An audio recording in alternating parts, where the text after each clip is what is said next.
नमस्कार, बहुत स्वागत है आपका एफएम न्यूज पर। मेरा नाम है अंकुर पांडे। चलिए रुक करते हैं उत्तर प्रदेश से जुड़ी खबरों का। सीएम योगी आदित्यनाथ ने शनिवार शाम 4:30 बजे अपने आवास पर कैबिनेट मीटिंग बुलाई है। इस बैठक में 36 एजेंडों पर चर्चा की जाएगी, जिनमें उच्च शिक्षा विभाग, बेसिक शिक्षा विभाग, कारागार विभाग से जुड़े मुद्दे होंगे। साथ ही गृह विभाग, स्वास्थ्य विभाग, मत्स्य विभाग, ऊर्जा विभाग से जुड़े फैसले भी लिए जाएंगे। इसके अलावा निजी विश्वविद्यालयों से जुड़े प्रस्ताव भी आएंगे। साथ ही इस मीटिंग में ग्लोबल इन्वेस्टर समिट को लेकर मंत्रियों को जिम्मेदारी दी जाएगी। बता दें कि इस बैठक में सभी कैबिनेट स्वतंत्र प्रभार और राज्य मंत्री बुलाए गए हैं। जानकारी के अनुसार इस मीटिंग में इन एजेंडों के अलावा निकाय चुनाव और लोकसभा चुनाव को लेकर खास रणनीति बनाई जाएगी और 10 से 12 फरवरी तक होने वाले ग्लोबल इन्वेस्टर्स समिट पर मंत्रियों को खास जिम्मेदारी दी जाएगी। तो वहीं बैठक में कई बड़े विभागों से जुड़े अहम फैसले लिए जाएंगे।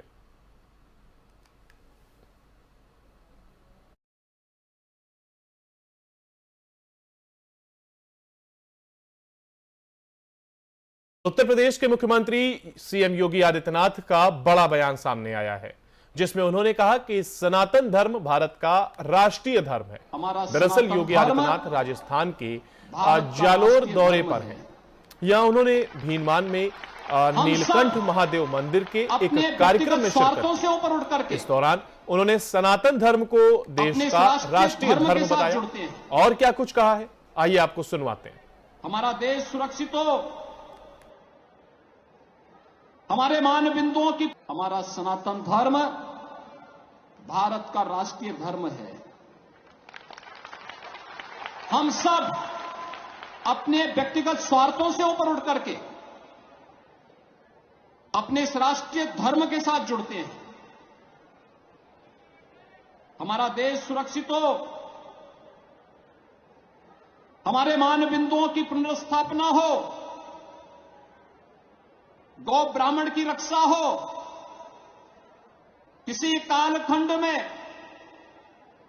अगर हमारे धर्मस्थलों को अपवित्र किया गया है, उनकी पुनर्स्थापना का एक अभियान चले।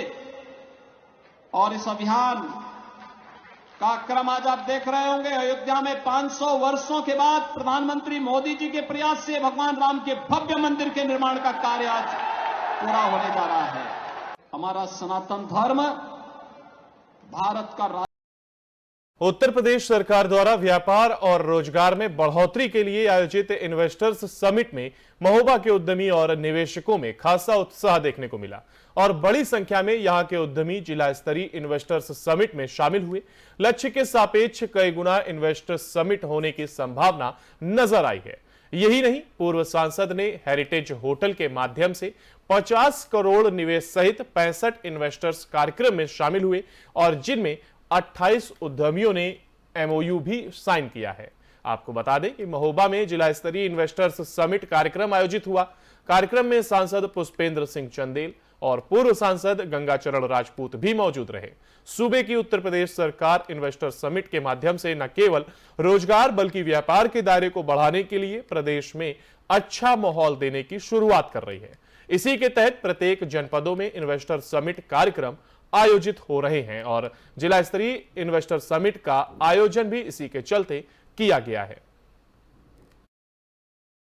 महोबा इन्वेस्टर समिट में लक्ष्य तो बहुत कम था, लेकिन जिस तरह से लोगों ने रुचि दिखाई है, लक्ष्य का कई गुना इन्वेस्ट होने की यहाँ संभावना है।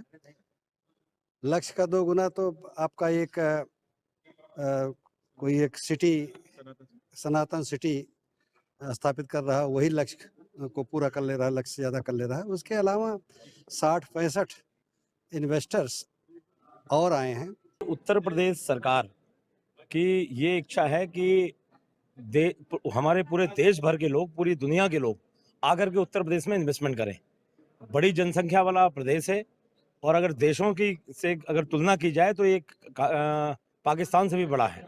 आप जानते हैं, संभावनाओं का क्षेत्र है, पर्यटन की संभावनाएं हैं, हमारे यहाँ लेबर की प्रॉब्लम नहीं है, लैंड की प्रॉब्लम नहीं है, कई चीज़ों में हम लोग अव्वल नंबर पर हैं।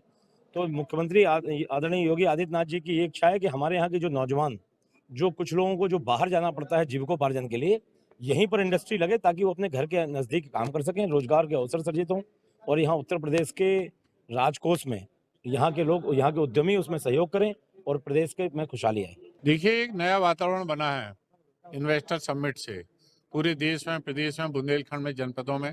माननीय मुख्यमंत्री योगी आदित्यनाथ जी ने जनप्रतिनिधियों से भी कहा है कि आप लोग भी इन्वेस्ट करें, और जब उद्योग जनप्रतिनिधि भी इन्वेस्ट करेंगे, उद्योग लगाएंगे, तो दो चीजें होंगी कि जनप्रतिनिधियों का भी आय का साधन सही तरीके से होना चाहिए। जनता को दिखाना चाहिए कि हमारी आमदनी ये है, इसलिए हम इतना खर्च कर रहे हैं।